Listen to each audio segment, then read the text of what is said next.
ดอัตตาเอ่ยว่าใจแจ้งกมลแม้นใครปลงได้คงสุขล้นชีวิตมีมองมนเกิดมาเป็นคนสมบูรณ์ดับหายเพียงร่างกายไว้ชีวาแต่กุศลผลกรรมทำมาย่อมแปลงค่ากลายเป็นทุนส่งผลให้ทุกคนเวียนวนไม่สูญสุขและทุกข์เป็นไปตามทุนที่พวกคุณได้ก่อทำมา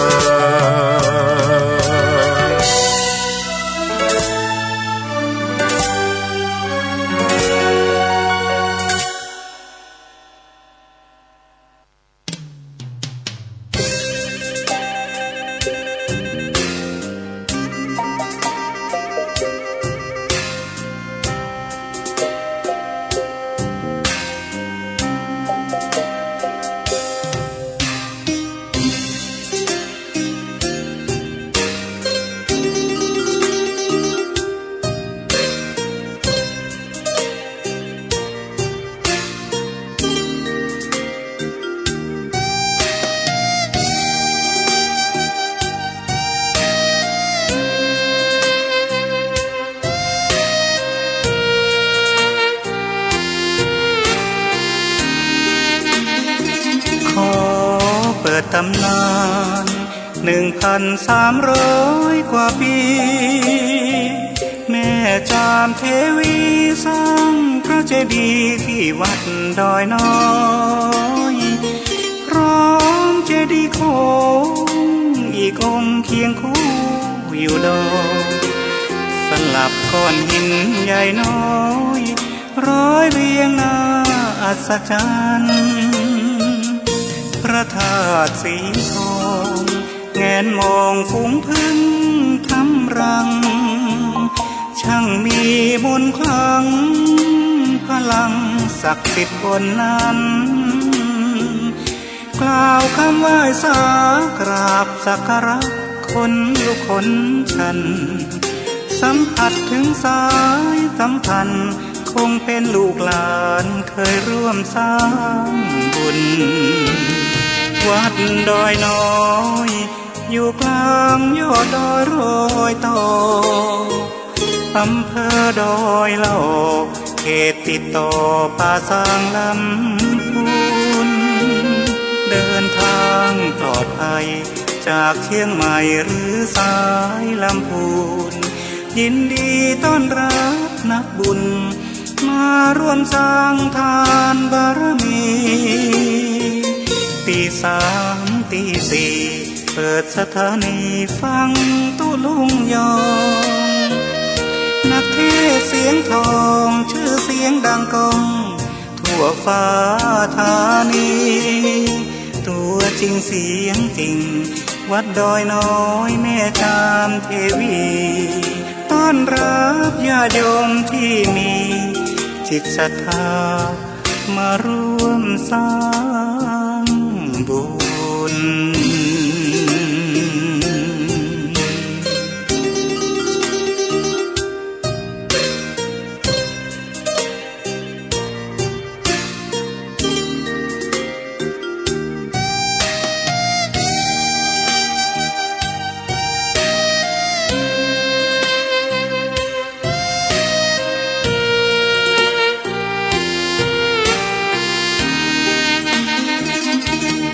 วัดดอยน้อยอยู่กลางยอดดอยโรยต่ออำเภอดอยเหล่าเขตติดต่อป่าซางลำพูนเดินทางปลอดภัยจากเชียงใหม่หรือสายลำพูนยินดีต้อนรับนักบุญมาร่วมสร้างทานบารมีตี3 ตี 4เปิดสถานีฟังตุลุงยองนักเทศเสียงทองชื่อเสียงดังก้องทั่วฟ้าธานีตัว จริงเสียงจริงวัดดอยน้อยแม่ตามเทวีต้อนรับญาติโยมที่มีจิตศรัทธามาร่วมสร้างบุญ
เกียรติยศ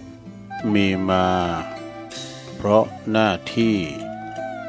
อำนาจมีเพราะตำแหน่งเขาแต่งตั้งตำแหน่งหมดอำนาจหายไม่จีรังจงเสริมสร้างความดีเป็นสีตน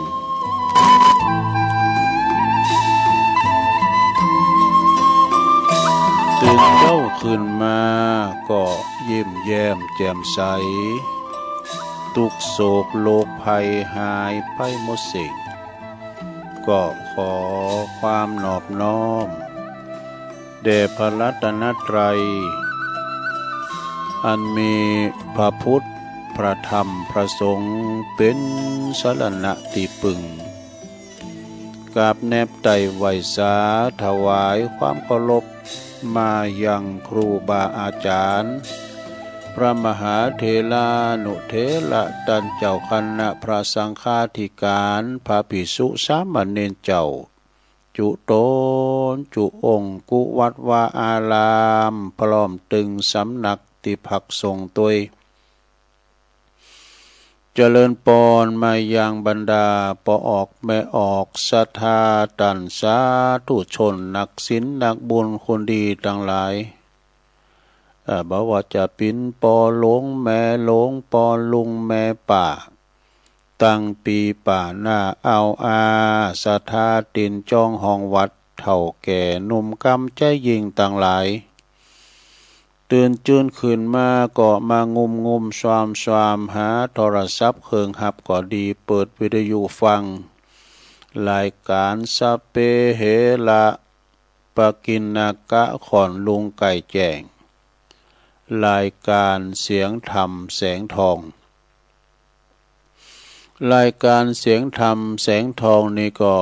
บริหารเวลาดำเนินรายการโดยต้นตัวแห่งอาตมาภาพเก่ากระผมตุลุงนันชัยวัดนาคเสโนแห่งวัดพระธาตุดอยน้อยตำบลดอยหล่ออำเภอดอยหล่อจังหวัดเชียงใหม่มาปบมาปะกันในยามค่ำคืนดึกเดินขณะที่เปิ้นลับไหลกันพักผ่อนกายยาพักผ่อนสายตาแต่ว่าในขณะที่เดียวกันคุณเฒ่าสวอย่างเฮาตื่นขึ้นมาก็ปีนอ่านบ่หลับบ่นอนนะแตกตื่นมื่นตามาแล้วก็มาเปิดฟังเนาะรายการอันนี้เป็นรายการวัดใจสำหรับคนที่ตื่นเจ้านะเป็นรายการแหลกที่มาสดโตปินมานางอู่นางจ้ากับปออกไม่ออกศรัทธาอยู่ที่บุญห้องส่งของวัดพระธาตุดอยน้อยส่งกระแสเสียงเต็ดสัญญาณไปที่วัดปากตั้งเจริญนะแล้วก็แผ่พายกระจายเสียงไปตามสถานีคืนบุญต่างๆเอกสารญาติโยมทั้งหลายนางอู่อยู่ที่เก่าที่เดียวในเสียงไปหมด เมืองเป่าเมืองฟางเจงแสนเจงไฮลำปางแม่แจ่มพดแผ่เมืองหลี่สะท่าไปกูฮอกกูเฮินถ้าเปิ้นเปิดฟังไงนะโสดโยโกห้องอูตีเดียวแผ่พายไปหลายตีเนอะสะท่าญาโยมทั้งหลายเมื่อตื่นขึ้นมาแล้วก่อนตีนจะไปตั้งคืนบุญแห่งสถานีวิทยุแต่ละคืนต่างๆเนอะเพื่อความเป็นสิริเป็นมังกละเป็นมงคลกับตนกับตัวครอบครัวลูกหลานตันเต่านะ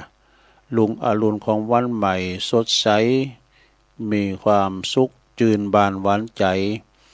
เป็นมงคลอย่างยิ่งมีบุญเหมือนกันหมดตัวลุงจะนำไหวพระเกินเนอ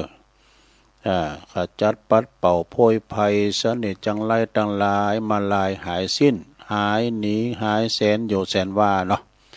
เหมือนกับตัวลุงไปนั่งอยู่ที่ห้องพระเนอสวดมนต์หือศรัทธาได้ฟังกันเนาะ พร้อมแล้วก็กราบหนึ่งกราบสองกราบสามอิมินาสกาเลนะพุทธังอภิปูชยามะอิมินาสกาเลนะธัมมังอภิปูชยามะอิมินาสกาเลนะสังฆังอภิปูชยามะอะระหังสัมมาสัมพุทโธภควาพุทธังภควันตังอภิวาเทมิสวากขาโตภควตาธัมโมธัมมังนัมมัสสามิสุปฏิปันโนภควโตสาวกสังโฆสังฆังนะมามินะโมตัสสะภะคะวะโตอะระหะโตสัมมาสัมพุทธัสสะนะโมตัสสะภะคะวะโตอะระหะโตสัมมาสัมพุทธัสสะนะโมตัสสะภะคะวะโตอะระหะโตสัมมาสัมพุทธัสสะอิติปิโส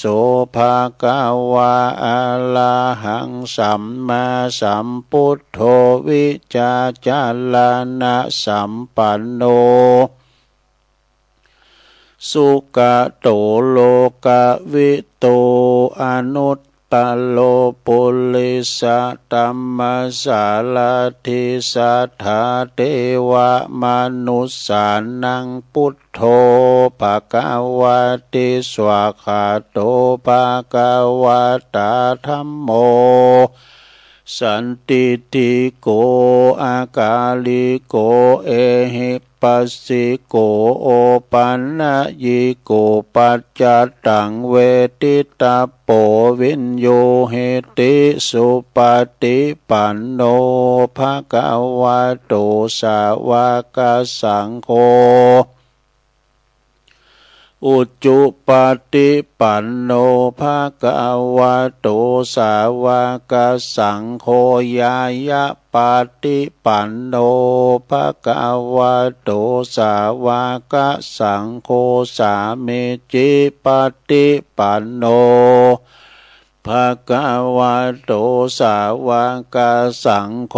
ญาติตังจัตตาลิปุริสายุคาเนอัฏฐปุริสาปุคลาเอสาภควโตสาวกสังโฆอาหุนายโยปาหุนายโยตักขินายโยอัญจลิกาลนิโยอนุตตลังปุญญเขตังโลกัสสติ จะยันโตโปธิยามุเลสักกายานังนันทิวัตโนเอวังตวังวิจัยโยโหหิใจยสุใจยมังกัลเลอปัลลาจิตตปัลลังเกสีเสปัทธวิปุคะเลอภิเสเกสัพปะพุทธานังอากาปโตปโมทัตติสุนักกตังสุมังกัลลังสุปปาตังสุโหติตังสุขาโนสุโมโหโตจะสุยิถังพลัมมันจาลิสุปัทขินังกายกัมมังวาจากัมมังปัทขินังปัทขินังมโนกัมมังปณิทิเตปัทขินาปัทขินานิกาตวนะละพันตเถปัทขิเนสัพพิติโยวิวาจันตุสัพพะโลกวินาศตุมาเตภวัตวันตัลลายโยสุขีติกายุโกภาวะอภิวาทนาสีลิสันนิจังบุตตาปัจจายโนจัตตารโอธัมมาวัฏันติอายุวันโนสุขังปะลังเอาละน้อศรัทธาญาติโยมทั้งหลายตุลุงเกาะปินเก้าปินโหนำสวดมนต์ไปปินตีเรียบร้อยเนาะก็ขอคุณพระติตาไหลรัตนะผ่านแผ่วพระเกี่ยวเจ้าตั้ง3ประการเนาะจุงโดนบันดาลมาปกป้องคุ้มครองรักษาวัดวาอารามขวงเกี่ยวตั้ง3มาปกป้องรักษาดูแลครูบาอาจารย์พระสงฆ์องค์สามเณรเจ้าอยู่กับวัดกับวาได้มีสังฆาราศีช่วยกันปกป้องดูแลพระพุทธศาสนาเนาะนำศีลนำทานจักจูงจักจวนเจิญจวนปอออกศรัทธาเขาวัดเขาวาอาบน้ำฟังธรรมปันศีลปันป้อนเนี่ยกะนะพอหลงไม่หลงพอออกเมื่อก็ขอมีสุขภาพพลานามัยสมบูรณ์แข็งแรงเนออยู่กับลูกกับหลานไปเหมือนปิ้นล่มโพล่มใสของลูกของหลานตุลุงก็ขอปิ้นกำลังอกกำลังใจอีปออีแม่ที่เดินเหินไปในตั้งใดบ้านใดก็เอาวิทยุเนี่ยเนอปิ้นกู่ปิ้นกีมกันไปปอบ้านแม่บ้านก็ดีจะขับรถขับลาออกคุ้มออกโค จะไปกาดไปลีไปที่ไหนก็ตามมีสติก่อนสตาร์ทรถมันหนักมันหลายเนาะขอเดินทางแคล้วคลาดปลอดภัยไปดีมาดีทั้งขาไปทั้งขากลับเนอเอาแล้วเนาะตอนนี้จะเอ่ยไปทางสถานีวิทยุในเครือข่ายที่เปิดหับสัญญาณรายการทำมาทรงเวลาตั้งแต่ตี 3 ถึง 5 โมงก็ดังต่อไปนี้เนอขอขอบคุณสถานีวิทยุคลื่นพระพุทธศาสนาการศึกษาและวัฒนธรรมของวัดไฟหินเนอตำบลสุเตปอำเภอเมืองเชียงใหม่ FM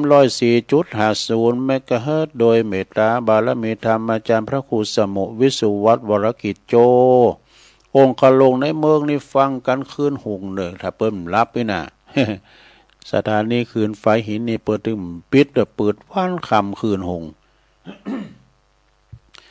ขอบคุณสถานีวิทยุคณะสงฆ์อำเภอฝางตั้งอยู่ที่วัดพระพุทธบาทอุดมน้ำบ่อสาวาสำนักวิปัสสนาเนอ FM 88.50 เมกะเฮิรตซ์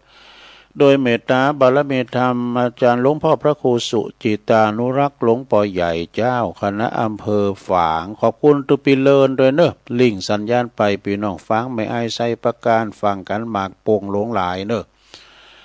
ขอบคุณสถานีวิทยุแดนดินถิ่นล้านนาตั้งอยู่ที่บ้านโฮงงัวตำบลนำบ่อลงอำเภอสันป่าตอง FM 103.50 เมกะเฮิรตซ์โดยคุณรุจิสมบัติเงาคำเด้อขอบคุณสถานีวิทยุคลื่นธรรมะของซุ้มโซนวัดห้วยตองซักตำบลคงเป้าอำเภอจอมตอง FM 98.75 เมกะเฮิรตซ์โดยท่านอาจารย์ท่านพระครูวาปีวรมานิตเตอร์พี่น้องโซนไต่ก็ฟังตั้งแต่เพลงบักเก่ามาละ ขอบคุณสถานีวิทยุมนต์เสียงธรรมจากอำเภอแม่แจ่มวัดบุพพารามนะฮะ FM 106.25 เมกะเฮิรตซ์โดยเมตตาบารมีธรรมหลวงปู่ท่านพระครูมงคลวิสิทธิ์หลวงปู่ใหญ่เฮาเลิศเจ้าคณะอำเภอแม่แจ่มแล้วก็ขอบคุณพระปลัดอุทัยถึง2อุทัยโดยเนอร์ขอบคุณสถานีวิทยุเน็กเดียวเรดิโอนะ FM 96.75 เมกะเฮิรตซ์ตั้งอยู่ที่บ้านโจงตำบลทุ่งกวาวห้างหุ้นส่วนจำกัดอนุสรณ์เรดิโออำเภอเมืองปานจังหวัดลำปางด้วยขอบคุณสถานีวิทยุชุมชนคนเหนือเขื่อนตั้งอยู่ในบ้านดงดำอำเภอฮอดจังหวัดเชียงใหม่ FM 90.75 เมกะเฮิรตซ์ขอบคุณสถานีวิทยุเพื่อการศึกษาและพัฒนาอาชีพเรดิโอเน็ตเวิร์ก FM 103.00 เมกะเฮิรตซ์อำเภอเมืองจังหวัดลำปางและขอบคุณสถานีวิทยุวัดบรรพตสถิตจังหวัดลำปาง FM 106.50 เมกะเฮิรตซ์โดยเมตตาบารมีธรรมอาจารย์พระครูท่านพระมหานพดลสุวรรณเมธีและก็ท่านอาจารย์ท่านพระมหาสมชาติชาตปัญโยเด้ออันนี้ก็เป็นสถานีคืนบุญแต่ละคืนเนอสถาที่เปิ้นมีบุญต่อโสตประสาทหูเฮาเจ้าขาดทั้งหลายถ้าบ่มีเปิ้นเอาก็บ่ได้ยินสักน้อยนะเปิ้นก็อดตาหลับคับตานอนเหมือนกับตุลุงนี่แหละรอคอยเกาะก้องสัญญาณเนาะแต่ฟังกันโทรถึงกันไปนะก็ฟังกันตามอัธยาศัยศรัทธาญาติโยมทั้งหลาย สำหรับวันนี้ก็ศรัทธาญาติโยมหลายตีหลายตั้งก็ฟังกันไปนะในธรรมคำสอนขององค์บวรสัมมาสัมพุทธเจ้าตีตุลุงได้น้อมนำเอานำธรรมคำสอนมาให้ศรัทธาญาติโยมเนาะเก็บเอาธรรมวันนี้ทำหิตังใดอันนี้ก็จะเป็นธรรมใหม่นะสนะจะเป็นธรรมใหม่ซึ่งก็กำลังสื่อมานี่นะก็ว่าจะเอามาเทศนำเทศธรรมมือสนะได้ยินได้ฟังกันเนี่ยกะแต่ว่าก็เทศให้ทุกแก่ท่านทุกนั้นถึงตัวไปเป็นตีเรียบร้อยนะแล้ววันนี้ก็จะเอาธรรมพระคุณแม่อีกอย่างก็ทำพระพรหมของลูกอีกเป็นธรรมบรรยายเหมือนกันนะก็เป็นธรรมบรรยายศรัทธาญาติโยมกำลังสื่อมาวันนั่นนะไปที่พุทธมณฑลนี่ก็ไปที่ไปที่ประชุมเลยตุลุงเสาะสื่อกระทำไปแล้วนะมาเทศนาให้ศรัทธาได้ฟังกันนะมีตั้งหลาย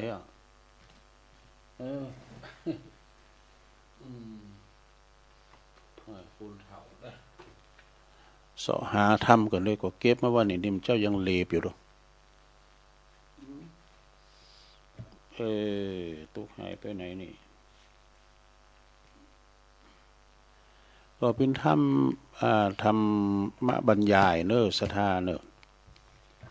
ธรรมบรรยายเป็นในพี่ลูกเอามาไว้ในหนังสือไปดิแปลว่ากตัญญูนะพระในบ้านก็จะน้อมนำมาเทศนาให้กับศรัทธานาบุญให้ได้ฟังกันวันนั้นก็ไปซื้อมา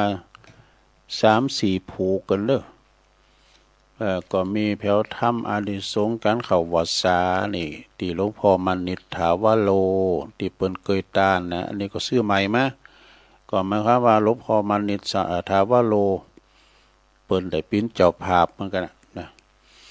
โอ้แสดงความดีใจด้วยเปิ้นมีตุเจ้าละเปิ้นมีตุเจ้าใหม่แล้วก็มีทำแฮมผูกนึงนี่อันนี้ก็เอาไว้เทศในวันต่อไปเป็นธรรมไทยเนี่ยประโยชน์ที่ได้จากการได้จากงานชาปนกิจศพนี่อันนี้ก็เป็นธรรมไทยก็เอามาเทศในวันต่อไปเนาะแล้วทำนี่ก็ทำอานิสงส์เข้าวาสาก็คือว่าศีลหน้านี่ก็จะเทศทำเข้าวาสาเด้อศรัทธาญาติโยมอานิสงส์การเข้าวาสาออกวาสาเปิ้นมีหรอนั่นก็อดสาดาฟังกันไปสุสังลภเตปัญญังฟังโดยดียอมเกิดปัญญาเนาะฟังนำฟังธรรมเปิ้นว่าคือก็สโลแกนก่อนตุลุงจังว่าคนรักเปิ้นชอบฟังเพลงนักเลงเปิ้นหุมฟังข่าวคุณเตรียมใจเบาฟังซอคนหมอกกำเพิ่งกำป้อซอฟังนิยายคุณเปิ้นไข่สามารถก็ฟังนำฟังธรรมเนี่ยศรัทธาอาบน้ำฟังธรรมเนี่ยเนาะ ในพระธรรมเทศนาเทศแบบปฏิภาณสำนวนพื้นเมืองเลิงกตัญญูพระในบ้านเพื่อจะพัฒนาถึงกุลปอกุลแม่เอกศรัทธานะใจเทศได้ในงานชาปนกิจอันนี้เปิ้นเทศในงานศพก็ได้เนอะโดยเรียบเรียงโดยพระครูอุดมศรัทธาคุณนี่สงวนลิขสิทธิ์ปลูกละ20 บาทนี่ปลูกละ20แล้วจะแปลงนะแต่ว่าคุณค่านะในคติธรรมในธรรมผู้นี้หนักหนาป้าป่านทำแต่มันก็บ่ยาวแต่ว่าตุลุงนี่มาขี่เอาอันอื่นมาแสกพองไอ้น่ะแหมเอาไปพองให้กันเนาะศรัทธาเนาะ แหมก็คือหมายความว่าแผ่ขยายกระจายออกไปทั้งหน่อยนึงเนี่ยเป็นธรรมบรรยายต่อไปจะได้ตั้งนะโมกันเน้อลงเน้อตั้งนะโม3 แจ้นก่อนแล้วก็จะได้เดินธรรมกันเป็นลำดับต่อไปนะโมตัสสะภะคะวะโตอะระหะโตสัมมาสัมพุทธัสสะนะโมตัสสะภะคะวะโตอะระหะโตสัมมาสัมพุทธัสสะนะโมตัสสะภะคะวะโตอะระหะโตสัมมาสัมพุทธัสสะพรหมาติมาตาปิตโลติณโอกาสบัดนี้อาตมาภาพก็จักได้แสดงพระธรรมเทศนาเพื่อประดับสติปัญญาเพิ่มพูนบุญญาลสีตามตีเจ้าภาพได้ไปอาราธนาพระสงฆ์องค์เตศเนาะ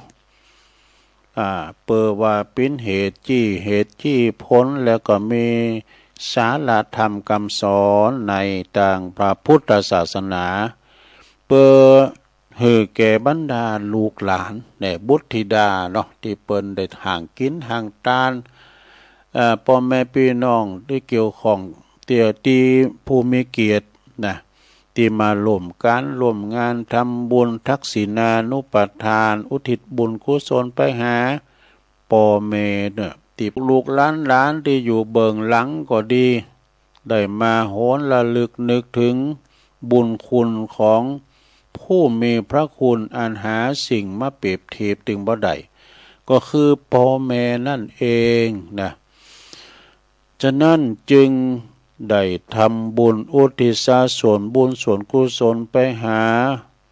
เพื่อว่าจะได้แสดงกตัญญูกตเวทิตาที่ตันได้เล่งดูอุปถัมภ์เฮามาเนาะตามสมควรแก่กาลเวลาพระคุณของพ่อของแม่หรือว่าพระพรหมของลูกนั้นมีมากมายมหาศาลเด้อ ดังกรรมโบราณบัณฑิตตันเปรียบเทียบไว้ว่าเอาโลกหรือว่าเขาพระสูบเมนมาแปลงปากกาเขนพรรณนาจนมดแท่งมดดามปากกาเอาต้องฟ้ามาแปลงกระดาษดูเอาน้ำมหาสมุทรเป็นน้ำมึกหวาดก็บ่อาจจะเขียนจารึกบุญคุณของพ่อของแม่ได้หมดสิ้นดูทั้งนี้ทั้งนั้นก็เพราะว่าท่านทั้งสองนี่นะเป็นผู้ที่ฮือกำเนิดเกิดเข้ามาเกิดชีวิตแล้วก็ปัจจัยปัจจัยวิญญาณเฮาเป็นทั้งพระพรหมเป็นทั้งพระเทพพระพรหมคอยดูแลปกปักรักษาทุกอิริยาบถแม้ว่าจะมีความหักอันบริสุทธิ์พุทธผ่องต่อลูกทุกคนบ่อคติกับคุณใดคุณหนึ่งนะบัลลัมเองหักลูกคุณหล่าหักลูกคุณเก่าก็บ่หวังสิ่งผลตอบแทนใดๆเนอะศรัทธาญาติโยมทั้งหลายพ่อแม่นี่นะจัดว่าเป็นพระอรหันต์โดยแท้สมควรที่ลูกที่จะต้องเคารพปูจุมปูจาสัมมากาละวะเนอะเพราะว่าหันความจริงเป็นอย่างนี้แล้วผู้หู้ผู้ฉลาดเป็นผู้ที่บ่เนรคุณนะเป็นผู้ที่บ่เนรคุณมีกตัญญูกตเวทิตามีความกตัญญูกตเวทีก็พยายามตอบแทนบุญคุณตามเวลาและก็โอกาสเนอะก็ยอมจะแค้วขาดแห่งกรรมดีเนอะจะยอมจะบ่แค้วขาดแห่งกรรมดีมีความสุขมีความเจริญยังเป็นตียกย่องสรรเสริญของสาธุชนคนดีโตไปสมตามนัยบาลีเนอะตีเปิ้นว่าไว้ว่านิมิตตังสาธุลูปานังกตัญญูกตเวทิตาก็หมายความว่าความกตัญญูกตเวทีนั้นเป็นเครื่องหมายของความเป็นคุณดีเนอะถ้าจะถูกต้องตามเหตุตามผลแล้วการที่จะทดแทนบุญคุณของพ่อของแม่นั้นก็ควรที่จะทำเสียอย่างตันจะมีอินทรีย์ชีวิตอยู่เนี่ยนะศรัทธาญาติโยมที่เปิ้นเตี้ยวดุ่มเนี่ยนะที่ปิ้นโตปิ้นติ่นจับสัมผัสได้เขียวติ้มปากอยู่ก็ดีนะเปิ้นใครอยากใครกินยังนะใครอยากกินแกงเฮ็ดบ่ก็ซื้อยำอ่อนๆนั่นเฮ็ดหอบก้านี่ใครอยากกินจีนกินปลาของข้าวของหวานนะก็ซื้อมาเปิ้นด่อยเปิ้นกินนะกินอย่าเมื่อเป็นคุณเนี่ยนะเปิ้นมีความสุขอย่าเมื่อเปิ้นยังมีอินทรีย์ชีวิตเฮาก็จะได้ปลื้มใจสุขใจทั้งตัวของท่านเองแล้วก็ตัวของเฮาก็จะได้เป็นยาฉโลมจิตใจท่านเนอะ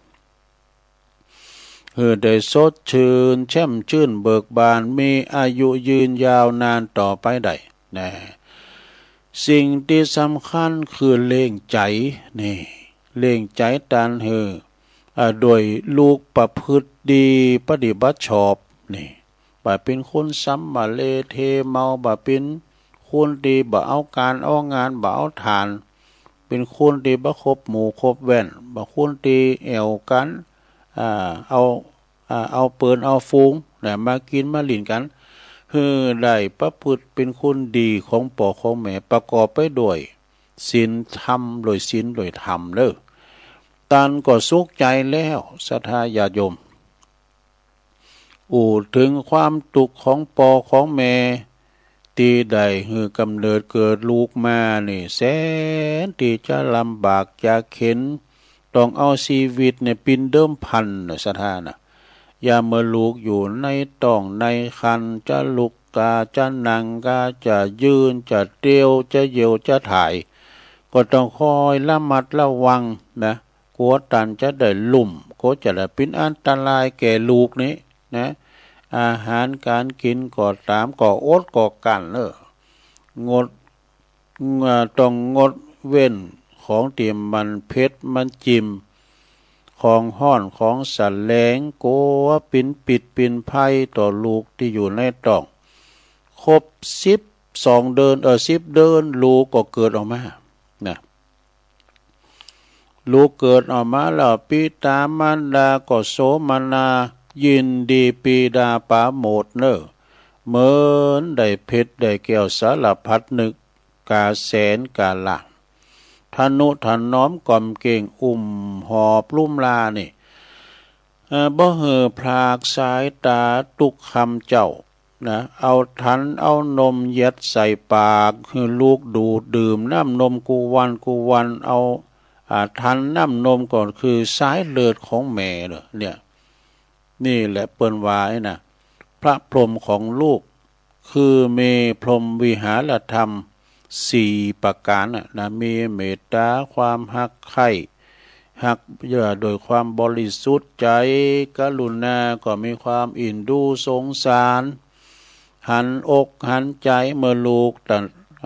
ตกละกรรมลำบากมุทิตาโลพลอยยินดีเมื่อว่าลูกได้ดิบได้ดีบ่แสดงความอิจฉาริษยากันแกล้งลูกแล้วก็อุเบกขาก็มีความวางเฉยบ่ดีใจบ่เสียใจเหยียบย่ำซ้ำเติมเมื่อลูกถึงความวิบัติอับจนนะพ่อแม่นี่เป็นพระเทพนะคอยระมัดระวังรักษาลูกมารักษาลูกมาเต้าห้อยตีนเต้าจอนนี่ห้อยตีนเต้าจอนอาบน้ำปอนเขานั่งเฝ้านอนเฝ้าลูกเต่าเป็นลูกเทวดา เป็นปุตตาจนว่าปออิดปออ่อนกายาจะเยวจะขี่สุมาเนี่ยจะเยวจะขี่จะรับเด็กลูกเจ้าเหมือนลูกปิ้นเจ้าปิ้นนายดูธนุถนอมความเก่งน้ำแจ่มให้ดีนะอย่าเมินรับก็กลัวลูกจะได้รับอันตรายจากเข็บแมงป่องยุงไล่ก้ามยังกันนี่จะมาคบมากัดตลอดตึงหินตึงยุงมาตอมมาไตยุงไม่ให้ไตไล่ไม่ให้ตอมนี่นะแม่ก็เฝ้าพอเฝ้าคอยดูบางครั้งแม่ก็ห่มผ้าลูกห้อนก็เอาตีนถีบเอาตีนถีบผ้าออกไปหมดแม่ก็เก็บเอามาห่มไว้เหมือนเก่าเหมือนเดิมนี่บ่ได้จมบ่ได้แซมบ่ได้ด่าลูกเต่าแม่ประการใดบางครั้งกินข้าวอยู่แต่นะ2-3 กำแม่ก็ต้องหยุดกลางคันเพราะหยังได้ยินเสียงลูกร้องไห้อ้อแงนะโอ้เพราะว่าปากบ่ได้อาจจะหิวนมจ้ะเนี่ยมันปากมันได้มันเป็นละอ่อนแดงอยู่นะน้อยเด็กขาเอานมเขาทันเอานมเขายัดเข้าปากคือมันดูดกินนมแม่ก็เกี่ยวเข้าไปกับกล้วยแล้วเอาหยอดใส่ปากลูกนี้นะเอาน้ำใส่ว่าเอานิ้วก้อยหยอดน้ำโดยไปทั้งหมดดูจนว่าเติบโตใหญ่นากาบาลจำเริญวัยยานากาบาลปิ้นเกี่ยวเป็นคูนแล้วนี่เลี้ยงลูกเนี่ยมันจะให้มันดีลูกแล้วก็พ่อแม่ก็เป็นอาจารย์คุณแหลกดูครูคุณแหลกนะพ่อแม่เนี่ยเป็นครูคุณแหลกเป็นบูรพาจารย์นี่สอนสอนปากสอนอย่างสอนเตียวนะสอนอย่างสอนเตียวสอนเฮจือปอจือแม่จือปู่ป่าลุงเอาโหจักดีโหจักให้โหจักกินโหจักเกี้ยวโหจักเยวโหจักถ่ายนี่เพราะว่าโหฟูเป็นภาษาคุณชัดถอยชัดกรรมนะ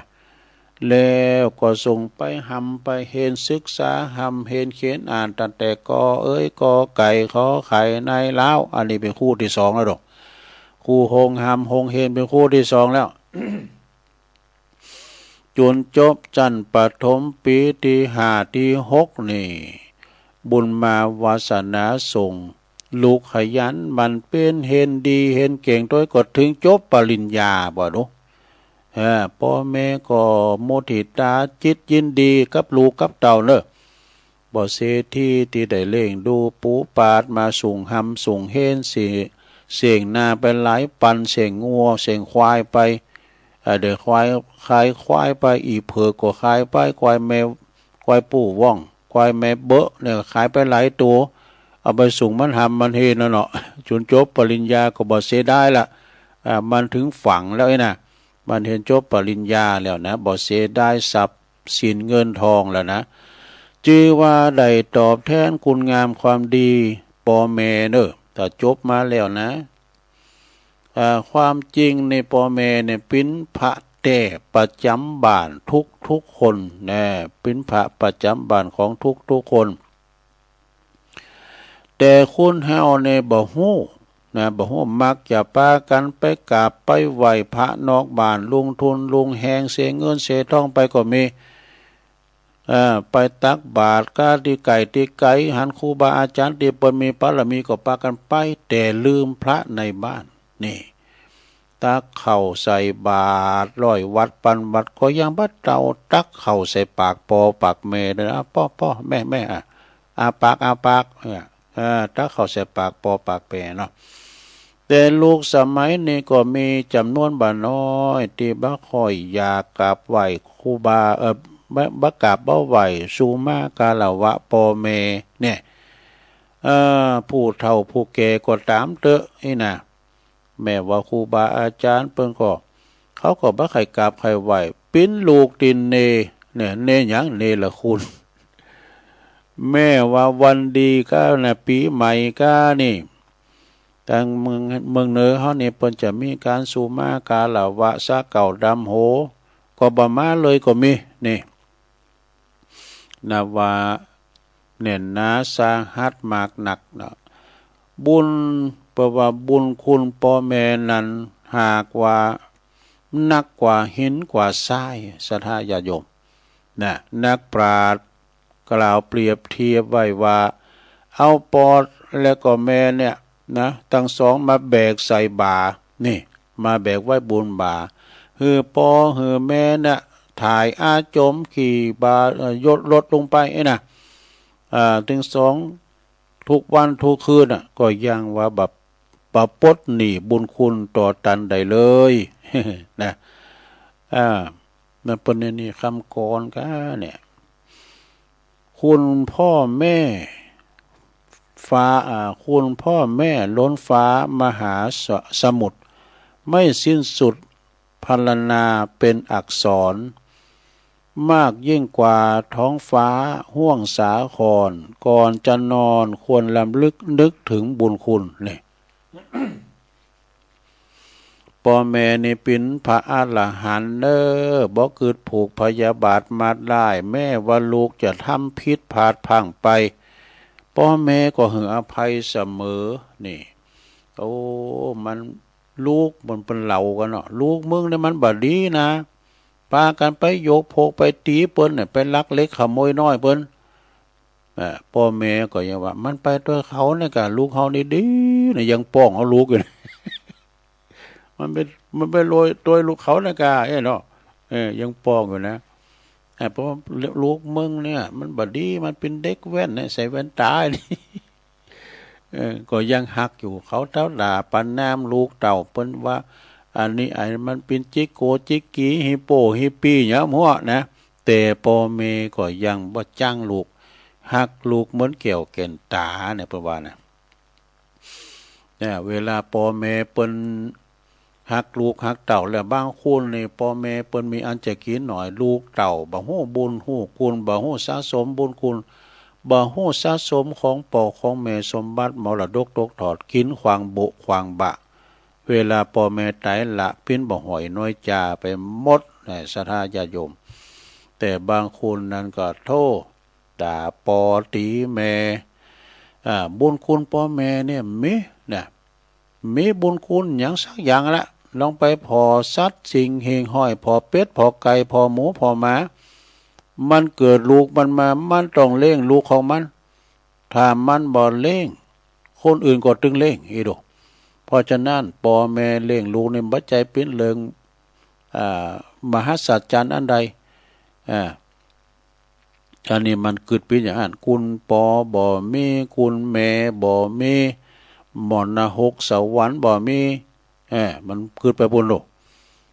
พองก็ด่าปอด่าแม่มีคำก่อนลืมไปแล้วกันเลี้ยงใหญ่มาแล้วเต้าหงเต้ากามาทอดตุ่มลาขว้างไว้เสียจ่อยบ่เกิดฮอดตัวเมื่อยามหนุ่มน้อยแม่พอคอยดูเจ้าอยากตุกเมื่อกลางคืนเย็นแม่กึดนั่งลูกหอบเจ้านงไวกันว่าเจ้าลูกน้อยสะดุ้งตกใจแม่จักห้ำให้ขวัญมาเน้อเจ้าแม่จักจามไอขวนในลูกเต้าสะดุ้งตื่นเมื่อเวลาตื่นพักผ้าขี้เยี่ยวนายแม่ก็เอาไปซักตึงตากแห้งตึงวันเลี้ยงใหญ่มาแล้วมะม้อยจอมขวัญมีใจมอยดำปากห้าวสัวก้ายามเมื่อปามาณแม่ก็ก้องหันหน้าหวังปึ้งบุญคุณยิ่งนักเลี้ยงใหญ่มาแล้วกายเป็นเพศยักษ์บ่คืดฮอดอันบุญคุณแม่ได้หอบเลี้ยงกำจูอุดหนุนแม่หวังเป็นคุณเมื่อยามแก่เท่าปนโลแม่หวังเป็นบุญเป็นคุณยามเท่าสะเลแก่สลาปนนอกสดานอกเลืองแล้วถึงไหนล่ะพ่อแม่เป็นพระอรหันตาบ่เกิดผูกพยาบาทอาฆาตมาไล่กับลูกกับเต่าแม่ว่าลูกอย่าทำผิดพลาดไปพ่อแม่ก็ยังให้อภัยยกโทษบ่โคตรเกตจริงชังอย่างสักอย่างใจอุเบกขาวางเฉยเนี่ยเด้อบ่เหือลูกได้เสียใจนี่แหละคือเป็นพระอรหันต์เด้อจะหาที่ไหนมาเปรียบเทียบได้นะฉะนั้นนี่จึงสมควรที่ลูกเต่าที่ดีจะต้องตอบแทนบุญคุณเมื่อตันมีชีวิตอินทรีย์อยู่แล้วก็ตันจากไปแล้วในฐานะที่เฮาเกิดมาเป็นเจ้าปุตนับถือพระพุทธศาสนาพระสัมมาสัมพุทธเจ้าได้วางหลักแห่งประเพณีไว้นะคือวางหน้าที่ที่จะพึงปฏิบัติไว้สำหรับลูกบุตรธิดาดังต่อไปนี้เนอะเปิ้นวันหนึ่งถ้าตันเล่งเฮามาเฮาก็เล่งเปิ้นตอบ2ช่วยทำคิดธุระช่วยการช่วยงานตัน3เมื่อเปิ้นเจ็บป่วยเจ็บไข้ได้พยาธิก็รักษาตันเนอะ4ประพฤติหือดีปินตีอบอุ่นใจของท่าน5เมื่อท่านศีลบุญลมหายแต่จากไปแล้วก็ทำบุญอุทิศแผ่กุศลไปหับตันเด้อ6ดำลงวงศกุลไหวเล่งล่างฮือเปิ้นเลยดำลงวงศกุลไหวนะเล่งร่างกายตัน1เล่งน้ำใจตัน1เด้อเล่งกายเล่งร่างกายนั้นก็คือได้แก่เมื่อว่าถึงเวลาเจ้าตอนเล่งก็ดีตอนเจ้าตอนเล่งก็ดีเขาขับเขาง่ายคู่ขับเขาเล่งง่ายนะหือทำอาหารการกินหือตันเด้อพ่อแม่อยากกินสังสอบอันใดอย่างของหวานของข้าวก็ดีตีเปิ้นไข่อยากไข่กินนะก็หือเปิ้นกินแล้วก็ตีกินก็ได้สะดวกหือโขนขวายหามาเนาะตีรับตีนอนก็หือสบายอากาศถ่ายเทสะดวกสบายห้องก็บ่อับทึบสกปรกมีห้องที่ถ่ายนักถ่ายเบ้าอย่างสบายเตียวได้ง่ายนะแล้วก็พอวายามเมื่อเฮาปิ้นละอ่อนเด็กขาป้อแม่น่ะป้อนข้าวป้อนน้ำมือเฮากิน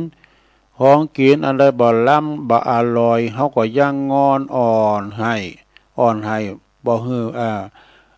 บ่ป้อใจป้อแม่เนี่ยกำทิ้งกำควางก็เคยมีนะเป็นละอ่อนนะเนาะเปิ้นไล่ล่างขี่ล่างเยี่ยวหือเฮายามไล่เด้งสานะยามมือเฮาปิดละอ่อนเลขาอ่อนแดงถึงเวลานี้ลูกๆก็จะต้องใจนี่ทดแทนเนอะใจนี่กำทดแทนบุญคุณของพ่อแม่เรียกว่าทดแทนเรียกว่าได้ทดแทนค่าน้ำนมนี่ค่าน้ำนมนะแม่เนอะท่านสาธุชนพุทธบริษัททั้งหลายขอโทษเนอะคุณเฮานี่เหมือนสัตว์นะ มีความหู้มีมันสมองมีความคิดดูแลดูแต่สุนัขะเตอะนะบ่ดูแลแต่หมาดูแต่หมาเตอะนะมันยังบ่ฮู้ว่าไผเป็นป่อเป็นแม่มันแต่ว่ามันฮู้ได้ดูดกินนมแม่มันยามเมื่อมันคลอดใหม่ๆตอนนะพอมันใหญ่ขึ้นมาแล้วมันก็บอกว่าไผเป็นป่อไผเป็นแม่มันน่ะสำหรับคุณเฮานี่ถ้าเฮาบ่ฮู้จักบุญคุณผู้บังเกิดเกล้าแล้วก็บ่ปฏิบัติเอาใจใส่บ่เอาใจใส่พระพุทธเจ้าเพิ่นตรัสไว้ว่าเหมือนวันน้ำนะเหมือนว่าไม้ลอยน้ำยังดีกว่าหรือว่าหรือติดตันว่าไม้เต้าของคนเท่ายังดีกว่าลูกเต้าเนรคุณแน่อีกกันเนาะไม้ที่มันลอยน้ำมาถ้ามันแห้งนี่ก็เอามาแปลงฟืนแปลงโหลหนึ่งเข้าได้ไม่เต้าก็ยังช่วยพยุงบ่หือล่มหือคุณบ่หือตาวได้แต่คุณอกตัญญูเนรคุณอยู่ไหนก็ทำความเดือดร้อนแก่ผู้ใกล้ชิดสนิทสนมเด้อผู้ปกครองมีเปิ้นว่าผู้ปกครองมีทิฏฐิมานะลืมโตแต่คนในสมัยปัจจุบันเนี่ยจิตใจก็มันก็ห่างเหินจากศีลธรรมไปพองนะปูชาวัตถุเนี่ยเปิดว่าไปปูชาวัตถุปูชาวัตถุเหนือกว่าสิ่งใดนะบ่ข่อยสนอกสนใจกับปอกับแม่สักต่อใดมักละเพิกเฉยได้ดังที่ได้หันมาอยู่บ่อยๆประกาศลงข่าวหนังสือพิมพ์ก็ดีเช่นว่าลูกบ่ดีขู่เข็นทำลายปอทำลายแม่เตะต่อยด่าท่อปอแม่ก็มีนะผลาญทรัพย์สมบัติของปอของแม่กลายเป็นลูกยักษ์ลูกเพศลูกมารว่าลูกเพศไปบ่น้อยปล่อยปอแม่แก่เฒ่าอดเข่าอยากน้ำปากมองต้องแห้งนี่ตามหลักต่างพระพุทธศาสนากรรมได้ไผก่อมักจะได้รับกรรมนั้นตอบสนองนะเขาด่าปอด่าแม่วันรุ่นมาเขาไม่ลูกเขานั่นน่ะจะด่าตอบเหมือนกันเกยบุบเกยตีปอแม่ก็ตามเถอะแถมหน่อยก็ลูกเขาน่ะจะทำอย่างนั้นเช่นเดียวกันเพราะว่าหันเป็นตัวอย่างมาหลายแล้วในปัจจุบันนี่นะสดาประเพณีของไทยเฮานี่เปิ้นว่าผู้ใดนับถือพระพุทธศาสนาเนี่ยเมื่อวันลูกปิ้นปอดจ่ายครบอายุ20 ปีบริบูรณ์ปอแม่ก็จะอนุญาตไปโบสถ์ปิ้นตูเจ้าไปโบสถ์ปิ้นตูเจ้าอยู่ในวัดในวาสักวาษาหนึ่งกาหรือวันนานกว่านั้นน่ะเปิดจะได้ทดแทนบุญคุณแล้วก็สืบต่ออายุพระพุทธศาสนาได้ศึกษาเล่าเรียนพระธรรมวินัยคำสอนอบรมบ่มนิสัยผู้หู้บาปบุญคุณโทษนะหู้ดีหู้โชสิ่งที่คนละคนเว้นและก็ได้เป็นคนที่มีคุณภาพพ่อแม่ก็หันสายผ่าเหลืองแล้วเนาะของลูกแล้วนะที่เปิ้นนุ่งสายผ่าเหลืองไม้น่ะเข้าสู่ร่มผ้ากาสาวาพัดแล้วก็สุขกายสบายใจจื่นอกยืนใจสระการตอบแทนบุญคุณพ่อแม่นั้นบ่ว่าบ่ใจว่าจะเอาทรัพย์สินเงินทองมาเป็นหมื่นเป็นแสนก็มใจหรือว่าเอาแก้วแหวนเงินคำมาเป็นของนอกกายบ่จิหลังอย่างยืนเพียงแต่ลูกประพฤติดีอยู่ดีมีความเคารพเจอฟังพ่อแม่มีสัมมาอาชีบ่ผิดบ่ทำผิดตัวบทกฎหมายบ้านเมืองแล้วเนาะอยู่ตามศีลกินตามธรรมขยันบั่นเป็นยามเมื่อพ่อแม่เจ็บไข้ได้พยาธิเป็นเจ็บเป็นยืนอุ่นก็ดีก็ไปปกปักรักษาพยาบาลตามโอกาสอยู่ห่างไกลไปก็ไปเยี่ยมไปเยินเป็นบางครั้งบางคราวถามข่าวเอาแหนแสดงความอาลัยคิดถึงเนี่ย ความหักของลูกที่มีต่อพ่อต่อแม่นะเหมือนกับยาติบยาจันยาวิเศษอาบฉลมจิตใจของพ่อของแม่เป็นเพราะว่าเป็นของกินของฝากก็ตามเถอะนี่นะเป็นของปากก็ตามใจของใจเพียงเล็กๆน้อยๆตีลูกนะยิบยืนหึงพ่อแม่ก็ปลื้มอกดีใจหาสังมาปีบ่ได้แล้วนะฉะนั้นในวันนี้บรรดาลูกเต่าเหล่าล้านเลนที่มาทำบุญเนาะนี่ได้โหนมาระลึกนึกถึงบุญคุณของบุญคุณตีตันได้หือกำเนิดหือเลิศเน้อหือชีวิต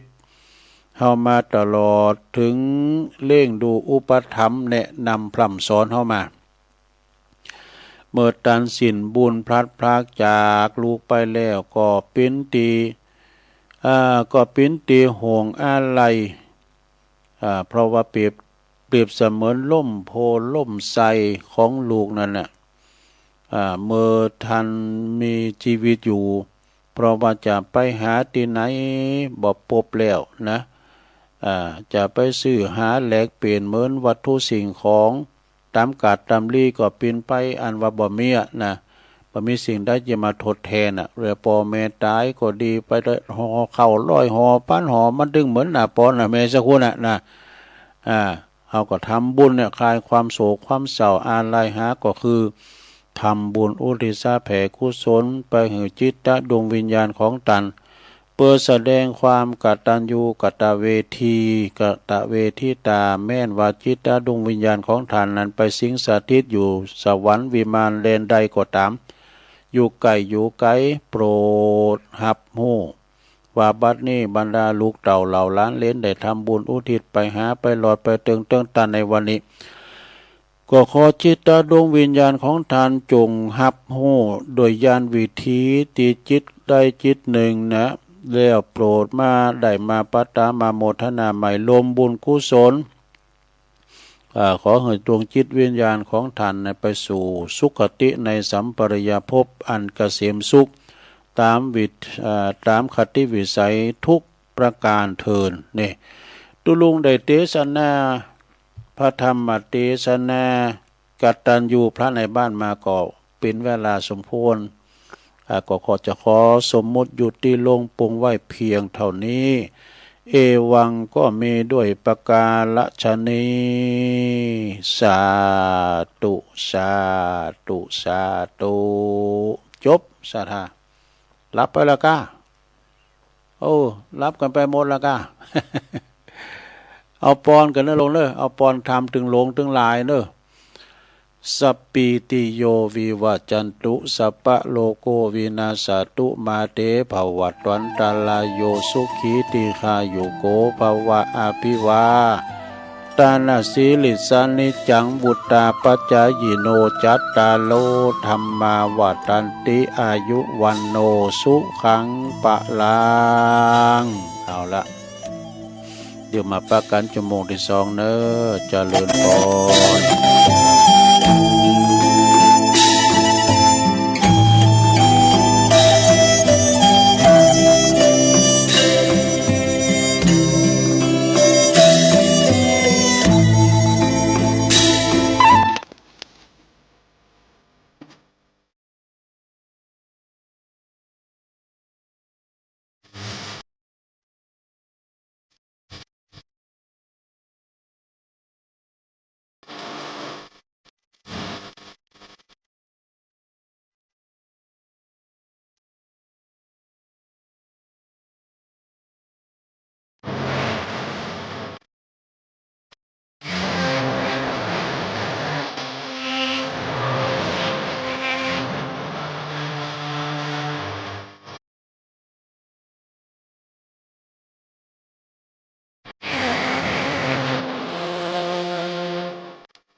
พักเบรกพักครึ่งนะนั่งมึนลำไปก็เจ็บหลังเจ็บแอวโยกใหญ่ข่ายตีเตียวไปเตียวมายุดเส้นยุดสายมาจิบน้ำลงคออู้กันต่อในชั่วโมงที่สองเนาะขณะนี้ท่านทั้งหลายก็กำลังฟังรายการสัพเพเหระปะกินากะขอนลุงไก่แจ้งรายการเสียงธรรมแสงทองดำเนินรายการโดยตุลุงยองนะมานางอู่นางจ้ากับปอออกศรัทธาเนาะขณะนี้ก็เป็นเวลา4:11 นาทีแล้วโวยนะ4:11 นาทีแล้วเนาะวันพวกเจ้าก็มาปะกันทำอยู่เนาะ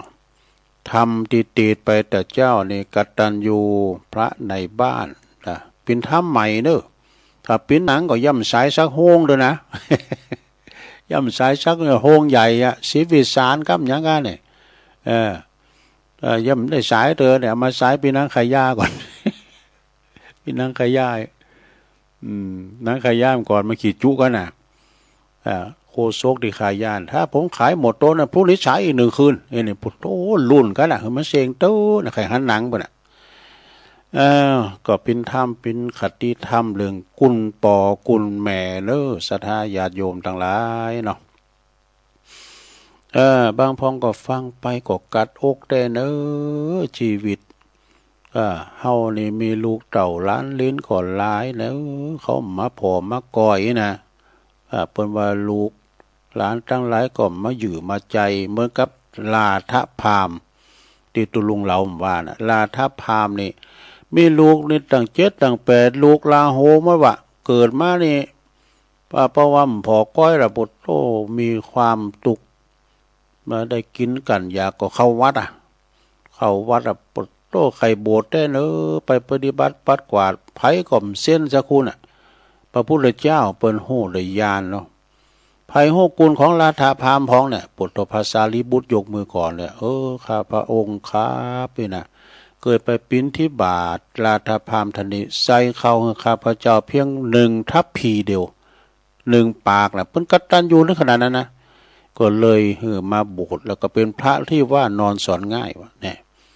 อันนี้ก็เป็นธรรมที่วานตะวานเนี่ยเอาไปเล่าละเนาะ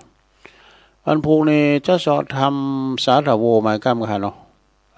ทำสาธโวก็คือเป็นธรรมมรดกธรรมนะก็ค่อยซ้อค่อยหาไปเนาะตอนนี้ไปจะเอาเรื่องคติธรรมเฮิน3 น้ำ 4นะเป็นเชื่อใดนะก็ฟังกันไปเนาะขอบคุณประบุญธรรมชัยกาดเด้อหมูเปิ่งเพิ่นว่าฟังตุลุงตลอดเด้อไอ้โดแต่ว่านี่ก็ฟังเปิ้นปิ้นจานเนาะมายังพันเตนี่วัดเจ็ดลิ้นน่ะแต่ว่าเปิ้นมีวันศีลวันพระนี่ประบุญธรรมเนี่ยเปิ้นจะไปอาราธนาศีลแล้วก็คือคติธรรมเด้อสะท้าคือคติธรรมคือเปิ้นจะไปแอวตาลเตนต่างอีสานด้วยกันด้วยนะก็ขอบคุณประบุญธรรมเด้อที่ฟังกันนะเอาละเนาะเอาเฮิน3 น้ำ 4เป็นเจ้าใดลองฟังบ่อนเด้อเฮิน3 น้ำ 4จะแถมนิทานโดยฟังไปรับไปคำว่าเฮิน3 น้ำ 4นี่เฮิน3 น้ำ 4ไผว่าได้พองสะดาญาโยมทั้งหลายมันมีหยังพองนี่เฮิน3 น้ำ 4เนี่ยในอันเฮิน3 น้ำ 4นี่โดยเฉพาะก็จะเป็นอยู่ตั้งสุภาพสตรีสุภาพสตรีก็คือแม่หญิงแม่ฮ้อแม่เฮินแม่บ้านแม่จองเป็นแม่หญิงเป็นกุลสตรีเป็นสีภรรยานะเปิ้นจะฮู้ในนาทีเฮิน3 น้ำ 4เฮิน3นั้นมีหยังพองเฮิน3ก็ได้แก่1เฮินที่อยู่ที่อาศัยมดไสไวยะนะบ่ลกลุงลัง2เฮินโคไฟนะก็คือโฮงโคเฮาเจวาแถมกินตึงวันปินสัตว์ปินสนปินตีปินตั้งให้กันเนาะ3เรือนล่างก็คือร่างกาย คือห่างกายของเฮาเนี่ยนะมันอาบน้ำ ก็มันยามร้อนนี่อาบบ่อยยามหนาวก็แปะพอง อันนี้คือเฮิน3 น้ำ 4 อันน้ำเฮินสามเนาะต่อไปเป็นน้ำสีได้แก่มยังพองมีสี่อย่างเนอะหนึ่งเฮินน้ำที่หนึ่งก็คือน้ำดื่มน้ำใจน้ำดื่มน้ำใจนี้ก็มีบริบูรณ์บ่บกพองเนาะน้ำบ่ขาดหม้อขาดไทยอันนี้ก็คือพอแล้วน้ำในตู้ยินจำเตือนนาไปขายพอนี่มีเลิศน้ำ2 ขวดกับหม้อใส่อันนี้คือเฮินเป็นน้ำดื่มน้ำใจข้อหนึ่งข้อที่สองน้ำมือนี่น้ำมือนี่ก็คือว่าเป็นคุณขยันมันเป็นทำการบ้านทำงานบ้านทำหุงหาอาหารทำสำหรับกับเขานี่ข้อสามน้ำคำเนาะน้ำคำนี่ก็คืออู่จ้าไพเราะอ่อนหวานเรียกว่าปิยวาจาน้ำกำอู่กำจ้าเนี่ยกะนะแล้วก็ข้อที่สี่น้ำใจเนอะน้ำใจนี่ก็คือมีซื่อสัตย์หักเดียวใจเดียวมีความอบอ้อมอารีต่อญาติมิตรบริวารแวดล้อมนี่น้ำใจนี่นะอันนี้เป็นเฮิรนสามน้ำสี่เอามาเสนอในเอกสดาญาติโยมได้ฟังกันเนาะเอาต่อไปคุณเฮานะหากจะหือมดนี่มดศีลนี่จะหืออ่อนวอนคอเทวดาจวยมั่นใจกะ ลองฟังนี่ทั้ง3 ข้อเนอะเดี๋ยวจะเล่านิทานอยู่หากว่าเฮาจะมดนี่มดศีลเฮาจะบ่ต้องเฮาก็ต้องพยายามเฮ็ดเข็มขัดแหบใส่ห้างนะรัดเข็มขัดพยายามอุดหูโห3หูมีหยังพองคือ1หูอย่าหื้อน้ำมาถมปาก2อย่าหื้อไฟมาใหม่3อย่าหื้อผีมาหลอกดู3อย่างนี่นะปุดตัวปัญหา3เหงาข้อที่1นะอย่าหื้อน้ำมาถมปากก็ได้แก่จะไปดื่มลำไปจะไปดื่มน้ำเมาหรือว่าสุราน้ำถมปากบ่อยๆก็จะทำให้เสียสตังค์เสียสตังค์ไปปอเสียงานโดยไปปอก็เสียเปินโดยแล้วก็เสียสุขภาพแล้วก็เสียสติปัญญาไปบ่ปอเนาะในที่สุดก็จะเสียชีวิตเนี่ยเพราะความประมาทเนาะปมาทะอันสุรานี่ทำให้ความประมาทดูก็มันได้หายกับไปแล้วมาดื่มโกเนี่ยเปิดมาเป็นเศร้ามายำโกมันใจใหญ่ลูกเนาะเอาข้อที่2หลงอย่าหือไฟใหม่นะก็คือระวังมูลีไฟมูลีก็ไฟกัญชาก็ไฟเฮโรอีนเผาผลาญจะทำให้เสียเงินเสียงานเสียสุขภาพเสียอนาคตและก่อนในที่สุดก็จะต้องเสียชีวิตโดยนี่ต่อไปข้อที่3สุดใต้อย่าหือผีหลอก คือผีการพนันนั่นเองเขาสิงนะผีการพนันหลอกคือเฮาหลงไหลในการเล่นการพนันทำให้เสียทรัพย์แล้วก็เสียจื่อเสียงตัว อันนี้จบสถาญาติโยมทั้งหลายเอาอันนี้ก็ขอบคุณคติธรรมของอาจารย์ท่านพระอาจารย์นิพนธ์คนโคราชเพิ่นหือมาปิ้นหลิมนะโอ้เขาทาเนอะสถาอันนี้นะจบลงไปตอนนี้ไปก็จะปิ้นกันเรานิทานเนอะนิทานกล่อมนะสัก2เริงจ้าลองขอกันเนอะนะมีเริงหยังพองอันนี้สมาทานรักษาศีลครึ่งเดียวนะกึ่งวันเหมือนว่าได้ยินแล้วกรรมก็ให้ลองฟังผอมกรรมเกิดเนอะสดาเนอะนิทานชาดกเริงหักษาศีล5แล้วก็เดี๋ยวจะเอาที่มาที่ไปของคือสุราเนาะเปิ้นว่ากิ่งฉันทะชาดกสมาทานศีลครึ่งเดียวนะณเจตวันวิหารพระพุทธเจ้าตรัสชาดกเรื่องนี้เปิดจี้ว่าบุญที่ได้จากการถือศีลอุโบสถนี่แม่จะสมาทานเพียงครึ่งเดียวก็ยังได้บุญมากมายมีใจความว่าในอดีตการเนี่ยพระพุทธเจ้าของเขาในเสวยพระชาติปินพระราชาเมืองปาลาณสีเนอะอยู่ที่เมืองปาลาณสี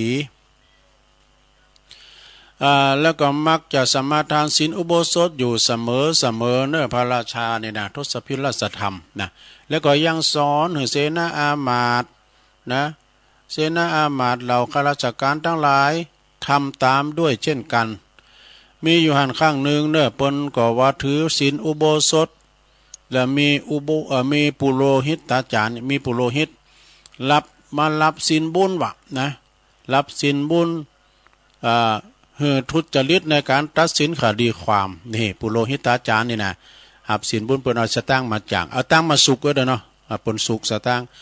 ในตอนเจ้าในจึงบ่ได้สมาทานศีลสักกรรมนะแล้วก็ได้โกหกพระราชาวะได้สมาทานศีลแล้วเนอะอีว่าอามาตย์ผู้หนึ่งแหมคู่นึงได้กล่าวทักท้วง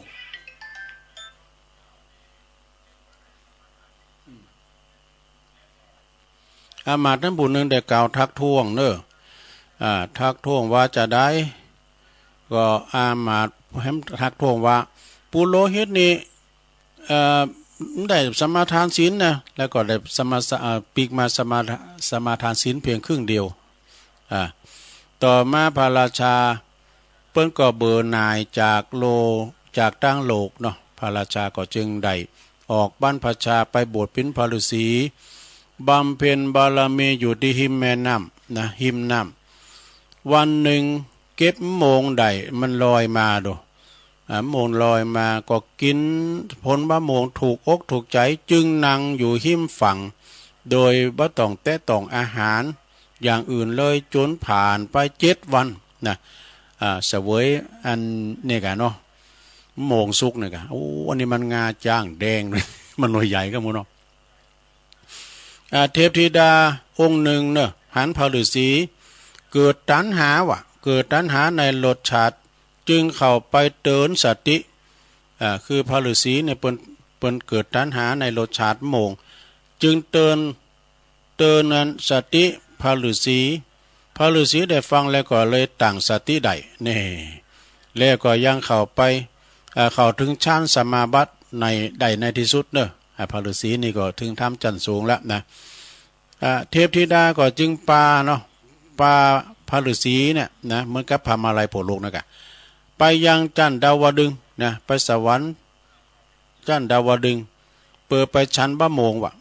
ในโซนบะโมงนั้นก็มีเปรตมีผีเผดเนอะ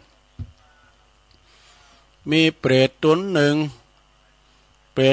นี่ก็เสวยทุกขเวทนาอยู่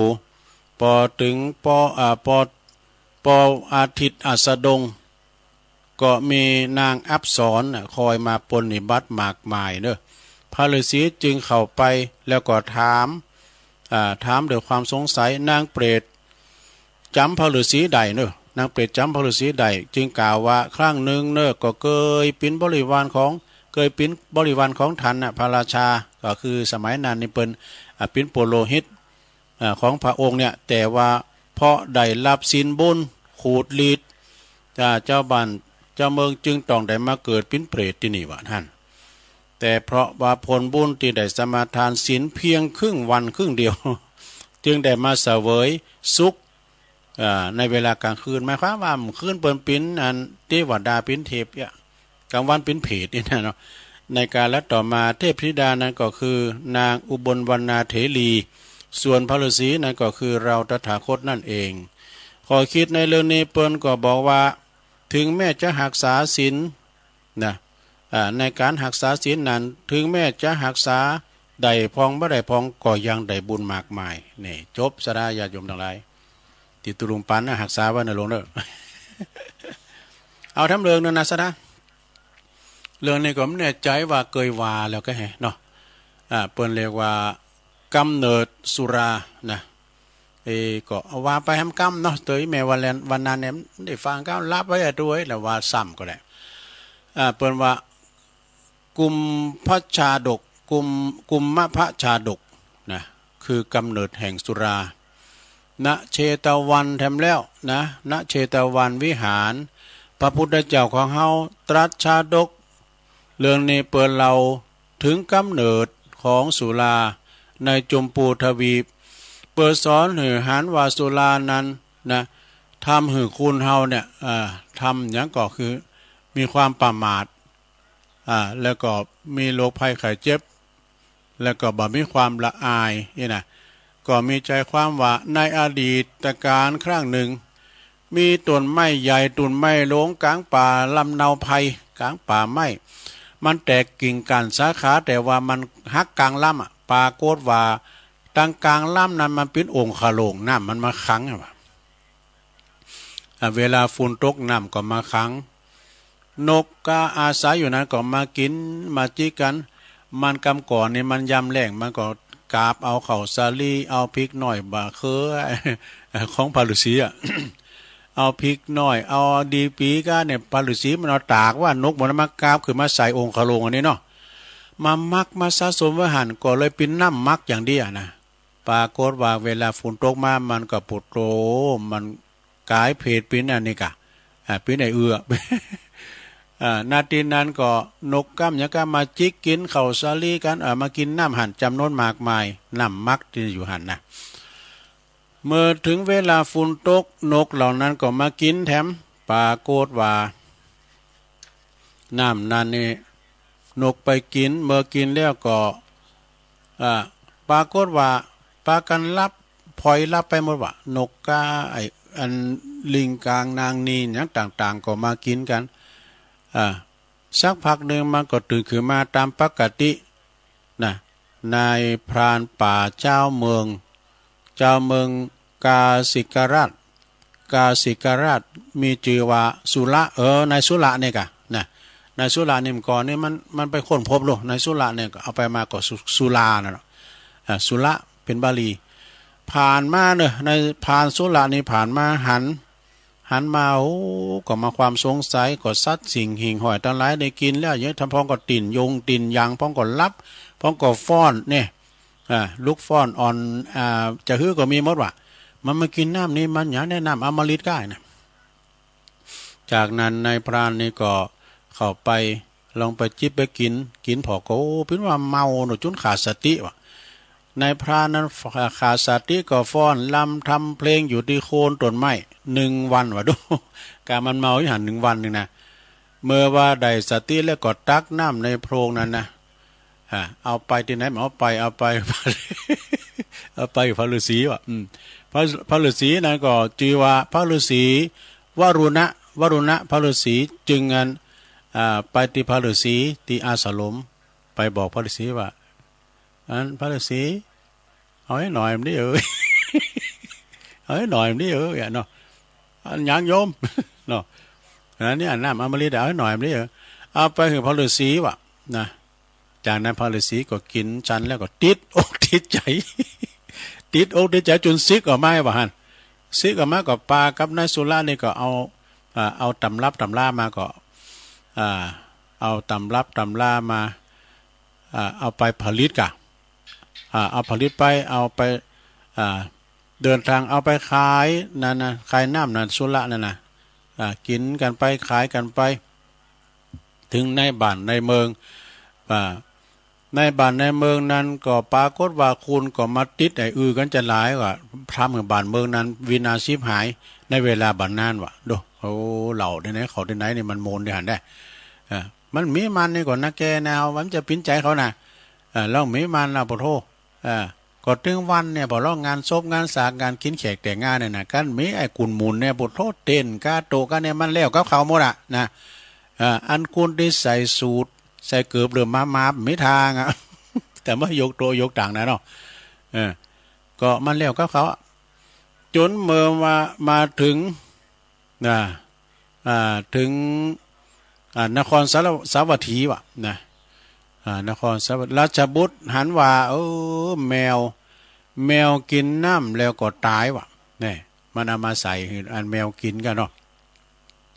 แมวกินน้ำแล้วก็ตายจึงไปแจ้งให้พระราชาจึงสั่งให้ราชบุตรทั้ง2ราชบุตรนะหาว่า2คนในแปลงยาปิดมาขายมาเหือนซัดกินพระราชาก็จึงสั่งให้ประหารตึงหนานไม่ใจหนานพระฤาษีเสียกใหม่นะกับนายสุราน่ะสั่งประหารทันทีว่าหั่นนานนะแต่เมื่อว่ามดดิดสุราแมวนั้นก็ตื่นขึ้นมาลุกขึ้นมาตามปกติว่ะนั่น เผื่อว่าหูว่ามันตายแมวมันตายก็มันนานพระฤาษีก็ตายแล้วนี่เนาะเมื่อหูว่าปิ้นเมื่อหูปัจจัยยาปิดพระราชาจึงกึดจะล่องกะหันจะล่องดื่มน้ำนั้นดูบังเต้าสักกะเทวราชเกรงว่าสุรานั้นจะก่อให้เกิดหายนะอีกจึงก็ได้จะหายนะจึงได้เนรมิตกายเป็นคูนเข้ามากล่าวว่าน้ำเหล่านี้นะมันมีโตดเลยนะมันปิ้นโตดทำให้คนเฮาเนี่ยจะมีความละอายต่อสิ่งพิษสิ่งที่พิษบาปทั้งปวงนะแล้วก็เป็นคนที่จะประมาทเมื่อพระราชาได้ยินได้ฟังก็เกิดความหวาดโกจึงสั่งให้ทำลายตั้งที่ภาชนะที่มันเอาตุ่มเหล่าสุรานั้นทิ้งหมดทุบควางมันปะทุบควางอะไรทุบควางหมดแล้วก็สมาทานศีลเว้นจากสุราแล้วก็บาปทั้งปวงนะแต่ก็ว่าสุรานั้นก็ยังปิ้นตีแผ่หลายสืบมาเลยมาถึงปัจจุบันจบสราญาโยมในกาลต่อมาพระราชาเมืองสาวัตถีนั่นก็คือพระอานนท์แล้วก็เต้าสักกะเทวราชที่มาเตือนสติของพญานั่นก็คือเราตถาคตนั่นเองขอคิดแล้วเนี่ยเปิ้นบอกว่าสุราทำให้คนขาดสติยังคิดนะจบสราญาโยมทั้งหลายจบลงไปนะสุราเปิ้นมีคำกลอนเหมือนกันนะสดาเนี่ยเรามาวามก็เราลืมไปแล้วก็อันสุราเมรัยใช่น้ำเปล่าอย่ามัวเมาดื่มเล่นเช่นน้ำฝน ไม่ว่าเหล้า ไม่ว่าเหล้าหรือเบียร์พาเสียคนประสบผลกับความชั่วมัวหมองใจหมดค่าเหล้าเท่าไรไม่เคยหวั่นรอถึงวันชีพดับเพราะตับแข็งหากวันไหนไม่ได้กินแทบสิ้นแรงคอทองแดงอย่างฉันรอวันตายสุมาเลยคนที่เป็นหมักนะเนาะขนาดพระฤาษียังติดใจอ่ะ สีก็มาเป็นนานเลยดูพระฤาษีเอาไว้หน่อยดิมีหกขอกันเนอะโตดของมันนะโตดมีหกขอมีหยังของโตอันสุราเมลัยภัยเสพติดพาชีวิตมืดมนจนฉิบหายหนึ่งสินทรัพย์ของตนนั้นพลันวอดวายสองอาจตายด้วยทะเลาะเพราะความเมานี่สามเจ็บป่วยด้วยโรคาพยาธิสี่ถูกตำหนินินทาพาอับเฉาห้าหน้าด้านหนักหนาเวลาเมาหกโง่เขลาปัญญาหดหมดสิ้นเนี่ยมดศรัทธาญาโยมกันเมาบละนะกันมันเมาบละนะมาดื่มโกมซะโลมันเลิศนกผสมอย่างตุลุงวาแล้วกัน ก็เรื่องเรื่องความเมาก็จบไปเนาะ ต่อไปจะเล่านิทานนะเหมาะศรัทธาญาโยมต่อไรนิทานเรื่องอย่างกฎแห่งกรรมนี่ปิ้นจะได้ลองฟังก่อนเนอะ กฎแห่งกรรมนี่ปิ้นจะได้ลองฟังก่อนเนอะมีเศรษฐีสองโพเมกูหนึ่งเนอะศรัทธาเนอะเศรษฐีสองโพเมกูหนึ่งแล้วที่นี้ก็ยังมีลูกจ่างทำคุณหนึ่งก็เป็นคุณเฒ่าคุณแก่แล้วเป็นแม่ยิงคุณเฒ่าเป็นสวอย่างกะเศรษฐีบนเป็นคุณลำรวยมากหนักนะยายคุณแก่ที่หับใจนี่ก็เป็นแม่บ้านทำหุงหาอาหารทำสำหรับกับเขากับครอบครัวเศรษฐีเองกะเป็นคุณทำครัวที่นี่ก็เวลาแกก็มีลูกนะคุณเฒ่านี่ก็มีลูกเหมือนกันคุณเฒ่าที่เป็นแม่บ้านนี่นะเพิ่นก็ทำอาหารที่นี่เวลาแกจะไปทำบุญแกก็บัดทำตัวเองหรอกคือแม่เศรษฐีน่ะเพิ่นก็จะฝากคุณเฒ่าเนี่ยฝากสตังค์พองเอกคุณเฒ่านี่ไปทำบุญเผอเนอะสตังค์เนี่ยเพิ่นก็จัดแจงให้ปิ้นหยังให้คุณแก่เนี่ยแม่บาทเนี่ยไปทำบุญที่วัดเนี่ยกำแต่ว่าแม่เศรษฐีมันไปแม่เศรษฐีก็อยู่ทั้งบ้านแต่เป็นปัจจัยของเพิ่นยายคนแก่นี่ก็ไป ซื้อไก่วะไปซื้อไก่พองกาผลหมากหลักไม้พองกาเป็นของดีๆนี่แหละนะเอาไปใส่บาตร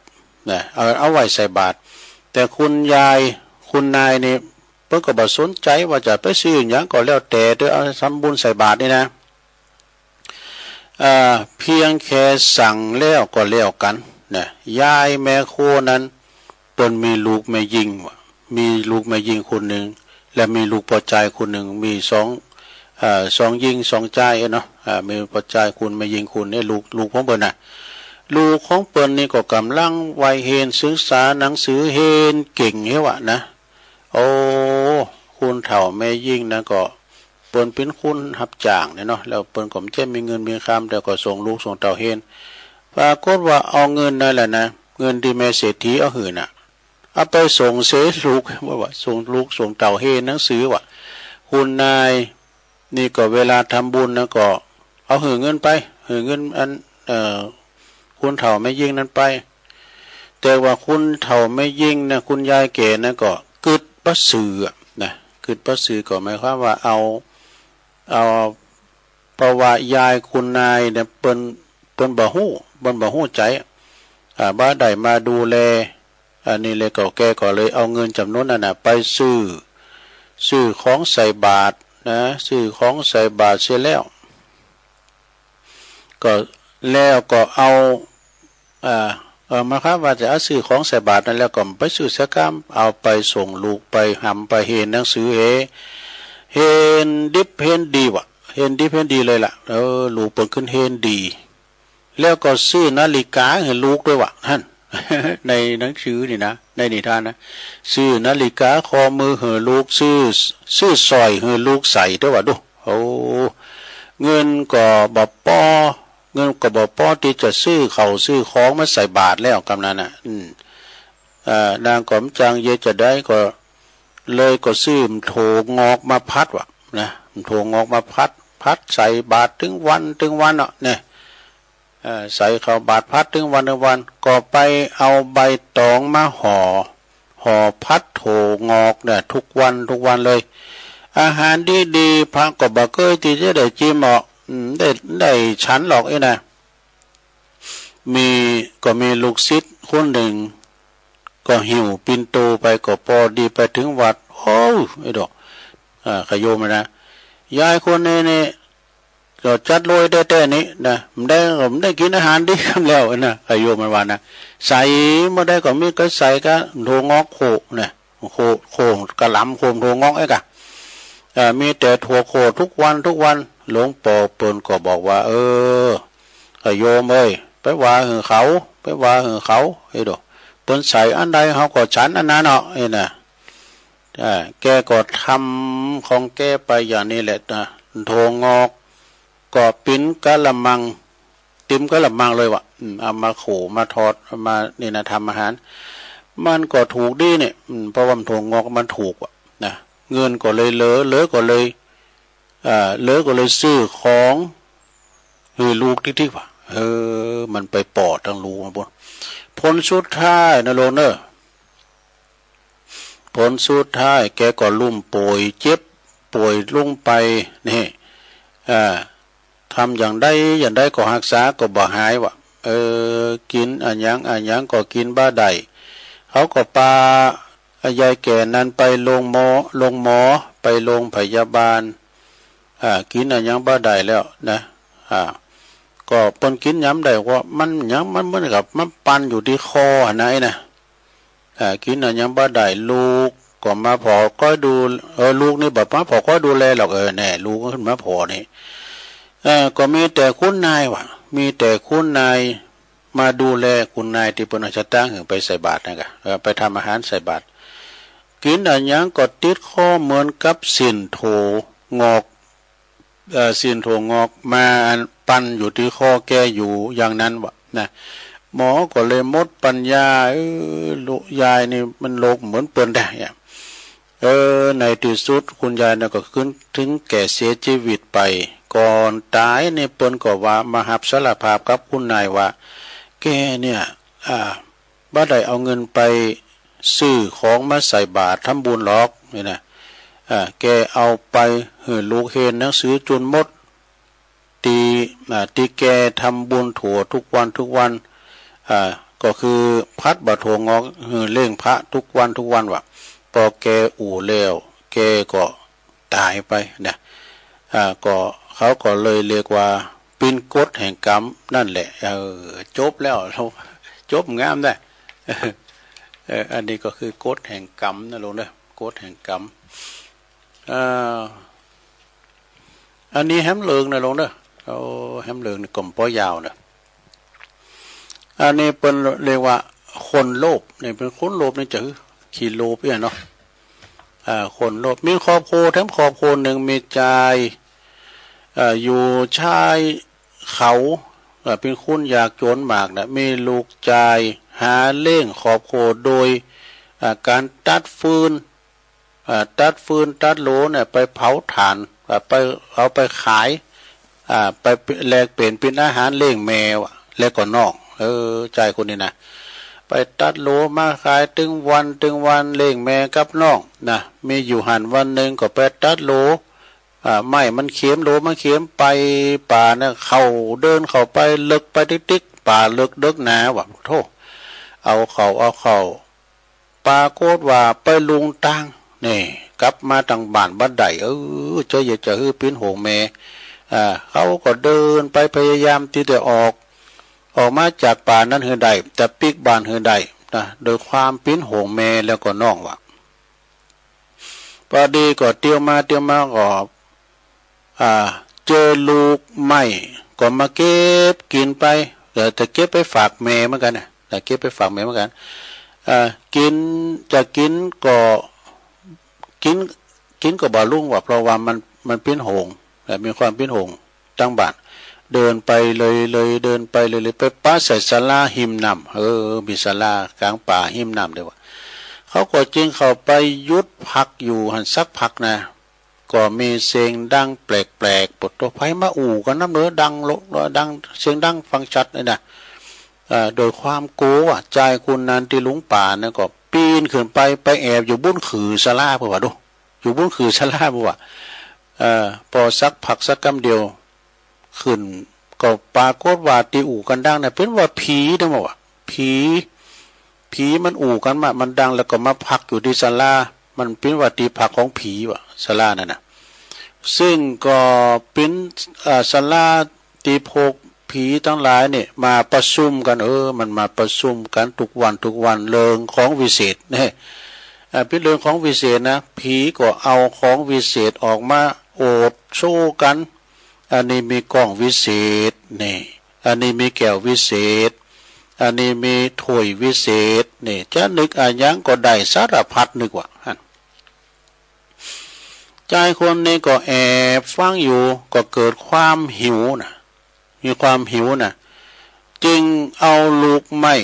ปิ้นหยาปิ้นกวินก้ามย้ำหัวเนาะเอามาคบเสียงดังกรอบเสียงดังกรอบปุดโตยังกับศาลาจะพังว่ะนั่นยังกับศาลาจะหักว่ะผีทั้งหลายก็ตกใจพวกตัวทิ้งของวิเศษอยู่หันมาว่ะผีทั้งหลายก็ทิ้งของวิเศษใจคนนั้นก็ลงมาก็สบายนะก็ไปขอเอาของทั้งหลายเนี่ยไปบัตรเนี่ยเป็นของวิเศษเนี่ยต่างๆนะแล้วก็ขอในละมิตรเด้อขอไปถึงบ้านกรรมก็กล่าวก็ไปถึงบ้านแต่เตียวไปถึงบ้านเมื่อไปถึงบ้านแล้วก็ไปในละมิตรบ้านขอเฮือนใหม่สักหลังร้อยนะได้เฮือนใหม่ปูดแดงปูลึงได้อยู่ดีกินดีถ้าได้ล่อสักก้านก่อนมันไม่หลุดเนาะถ้าได้ล่อโง่สักก้านก็ได้แล้วนะใครได้เนี้ยก็ได้เป็นเกี่ยวสารพัดนึกว่ากลายเป็นคุณลำคุณรวยว่ะพอแม่พอเปิ้นมีแม่ก็ดีน้องก็ดีได้อยู่เฮือนใหม่แล้วทีนี้พระเจ้าบ้านเจ้าจองต่อมาเปื้อนบ้านก็หันว่าใจคนนี้ลำรวยพิษปกติก็บ่าไม่นะก็ไปถามนะเขาก็ทำอย่างที่บอกนะก็ไปตกอยู่กลางป่างาไม้แล้วก็ผีเป็นมาอวดของดีเอกแล้วก็เปิ้นสะดุ้งก็หัวเปิ้นละของดีไปหันเมื่อค่าก็เปิ้นเอาปั่นเอาเนาะ เอามาให้กะเจ้าบ้านคุณเองก็อยากจะโรยเหมือนเปิ่นว่าก็โอ้เฮาเราเข้าป่าไปพอแล้วน่ะไปตัดโลตัดฟืนแล้วก็ใจคุณนั้นก็ทำตามอย่างเตียนใจคุณแรกนั้นว่านะแต่ว่าพอเข้าไปตัดลูกไม้พอเข้าไปกัดลูกไม้ก็คือกินหน่วยไม้กรอบนี่นะปาโกดว่าพวกผีก็สะดุ้งเสียงดังกรอบไปถามหาส่วนตนเสียงนั้นพอไปทำคือทำเปเอามันก็หนีนะผีหนีนะก็ไปปาใส่ใจตัวนั้นพอดีปากันยับโยนไปเพื่อการลงโทษยับใจคนนั้นลงโทษแล้วก็กลับไปบ้านโดยที่ว่าข้ามน้ำของได้ผีทั้งหลายก็หันใจเนาะผีทั้งหลายก็ลอกลิ้นมาลอกลิ้นยาวต่างฝั่งนี้ไปถึงฝั่งปุ่นนะแล้วก็หืนใจคนนั้นเตียวบุญลิ้นนั้นข้ามไปบังเอิญใจเต็มคู่หนึ่งเดินมาขึ้นดูมุลีมาเลยน้ำใจของคู่หนึ่งนะมันไปหันใส่เนาะคิงนี้เตียวข้ามน้ำได้หมอนั้นมันก็เตียวไปตัวแล้วดูมุลีตัวกะดูมุลีแล้วไปป้อนี่ดูมุลีชิโยก็มุนเนาะมุลีควางไงกะควางก็พอดีก็ไปตกใส่ลิ้นไปตกใส่ลิ้นผีสะดุ้งกะผีก็สะดุ้งก็ม้วนลิ้นกลับมากับปวดโตทำหือใจทั้งสองนั้นตกน้ำตายว่านั่นผีโมโหนะผีโมโหโตเลยบ้าหือชีวิตก็เลยใจของวิเศษทำหือเขาตายไปในที่สุดจบลงไปเสียนะก็พอโมจะได้แล้วโอ้เราวันนี้เป็นกุ๊กมาเนอะจบลงไปสดาดิทานพลัมพลาได้พอมีสาระสักเท่าใดมูลีดีเซลีนผีเป็นตกตายไปถึงสองเป็นนิทานเนอะสถาเนอะเป็นนิทานเอามาเล่าสู่จู้กันฟังเนอะสถาญาติโยมต่างหลายได้ฟังกันไปนะใต้รายการนี้ก็จะได้ประกาศข่าวสารงานบุญสักหน่อยเด้อสถาเด้อก็วันนี้แล้วเนาะวันที่23เนี่ยพระเจ้าหลอดเต้นที่วัดป่างิ้วบนเนอวปปบนนะอำเภอเวียงป่าเป้าหลวงปู่เปิ้นก็ประกาศนะหลวงปู่พระครูปฏิภาณธรรมทินอาจารย์มหาสมชาติก็ประกาศในเมตตาบารมีธรรมหลวงปู่พระครูนิวิศีลสังวรประธานหรือว่าเจ้าคณะอำเภอเวียงป่าเป้าพร้อมด้วยคณะสงฆ์เนี่ยพระเจ้าหลอดเต้นกันวันที่กับวันที่23นะกรกฎาคมดังเวลาบ่ายโมงปิ้นตุนไปเนอที่วัดป่างิ้วอำเภอเวียงป่าเป้าวันที่26เนาะเป็นวันติดตัวก่อนที่มจรวิทยาลัยสงฆ์นครลำปางเปิ้นก็จะหลอดเต้นเหมือนกันพระจะไปปิ้นเจ้าพาผ้าบางสุกุลผ้าปังสุกุลเนี่ยก็พื้นละ99พื้นละ99 บาทแล้วก็ถ้าปิ้นแผ่นเต้นปิ้นแหวนนั่นก็39ปากกันไปหล่อเต้นประจำปี69เนื้อที่มจรลำปางพระจะไปเปิดโรงทานนะพระจะไปเปิดโรงทานก็ดีไปรวมทำบุญหล่อเต้นที่มจรลำปางโอ้คณาจารย์ตลอดถึงพระบัณฑิตนี่พระปริญญาที่เปิ้นศึกษาหำเห็นตุลุงก็เคยไปแล้วนะโอ้ใหญ่ขนาดเด้อมจรลำปางนะห้องประชุมหอประชุมเปิ้นก็ใหญ่นะสถานที่ก็กว้างขวางที่มหาวิทยาลัยนครอันนี้วิทยาลัยสงฆ์นครลำปางนะไปกินไปทานกันวันที่26กรกฎาคมว่าเป็นวันหลอดเต้นเปิ้นเด้อประจำปีแล้วก็วันที่26นำค่ำเนี่ยประเพณีก็หาแต่ลูกปีเอ็มเปิ้นบอกนะก็ประกาศไปอันนั้นเด้อถามใจก็สุมาเด้อในวัดแตนคำเปิ้นจะมีประเพณีประจำปีเปิ้นแข่งกองโลงด้วยนะวันที่26กรกฎาคมเนาะ ก็ประกาศให้ศรัทธาญาติโยมได้ไปกินไปทานกันงานการที่ไหนมีก็ไปพากันไปโฮมกินโฮมทานโฮมบุญกุศลกันไปบ่ว่าไก่บ่ว่าไก่เปิ้นตานเตียนที่ไหนเฮาไปได้ก็ไปนะไปอย่ามือเฮาเตียวใดไปปีนเนี่ยเวลาเฮาโกกะนาโมแล้วนี่ไปไหนก็ยินอยากแต่นะลำบาก เอาก็ไปให้ย่ำเมื่อเฮาเตียวใดไปปิ้นจะกินหยังให้มันลำก็กินจะมาเขียวติ้มปาก ป้าป่าหุ่มมาไก่แจงป้าจีนแห้งมาเขียวหลอนนี่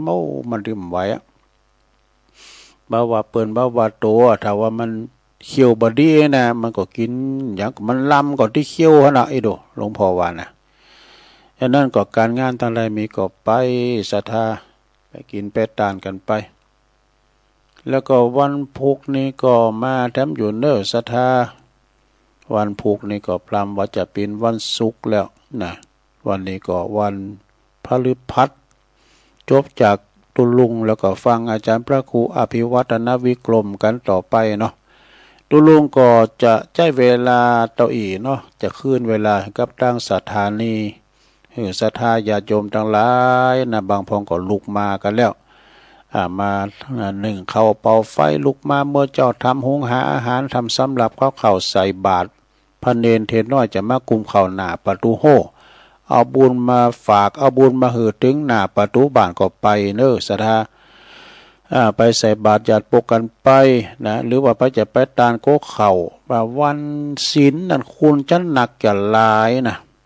นำจะน้องวันเดียวก็ทยอยกันไปตั้งแต่วันนี้ไปกันเนาะข่าวสารศีลหนาเนี่ยเขาก็ทยอยกันไปถ้าไปวันนี้วันพุธนะอันนี้ทรงแห้งเนอะ